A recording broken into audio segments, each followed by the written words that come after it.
Assalamualaikum warahmatullahi wabarakatuh. Tahun duka cita yang dialami oleh Nabi Muhammad SAW. Setelah Nabi SAW dan para sahabat keluar dari perkampungan Abu Thalib akibat pemboikotan kaum Quraisy, musibah dan kesedihan datang menghampiri beliau secara silih berganti karena paman beliau Abu Thalib yang selama ini membela dan mendukung beliau meninggal dunia. Musibahnya bukan karena ia meninggal dunia saja, tapi ia meninggal dunia dalam keadaan kafir. Meski Nabi SAW terus menyampaikan dakwah kepadanya hingga detik-detik terakhir hidupnya.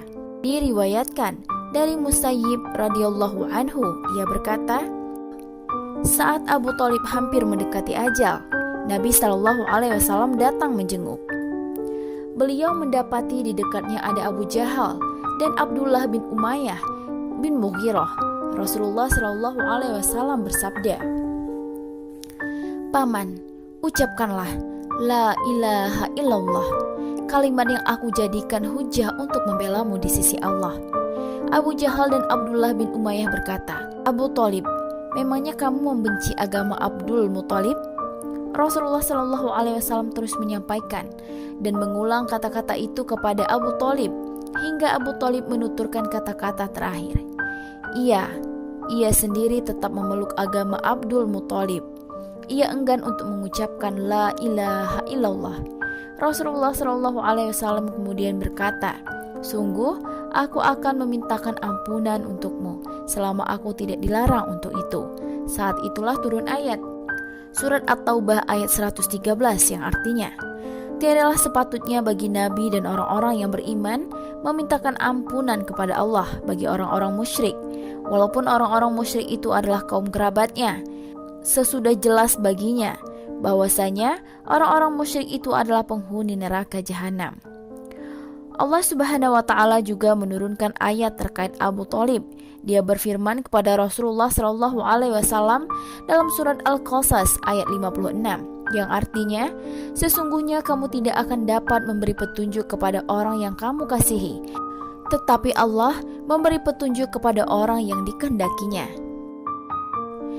Diriwayatkan dari Abbas bin Abdul Muthalib, ia berkata kepada Nabi SAW, "Engkau tidak membantu pamanmu, padahal selama ini ia melindungi dan rela marah karenamu."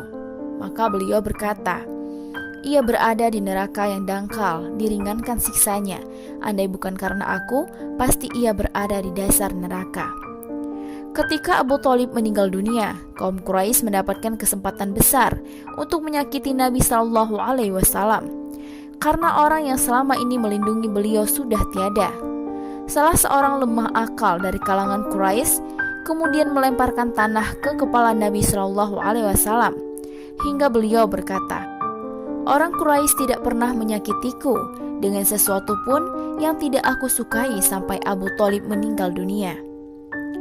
Abu Thalib wafat pada bulan Rajab tahun 10 kenabian, tepatnya 6 bulan setelah keluar dari perbukitan karena pemboikotan kaum Quraisy. Belum juga Nabi SAW lepas dari kesedihan karena kematian paman beliau. Beliau sudah dikejutkan oleh kematian sang istri dan pendamping hidup beliau, Khadijah radhiyallahu anha, yang selama ini mendukung, membela, mengorbankan nyawa dan harta benda demi membela agama ini. Ia adalah istri terbaik. Khadijah wafat pada bulan Ramadan tahun 10 kenabian dalam usia 65 tahun. Menurut pendapat paling masyhur, saat itu Rasulullah SAW berumur 50 tahun.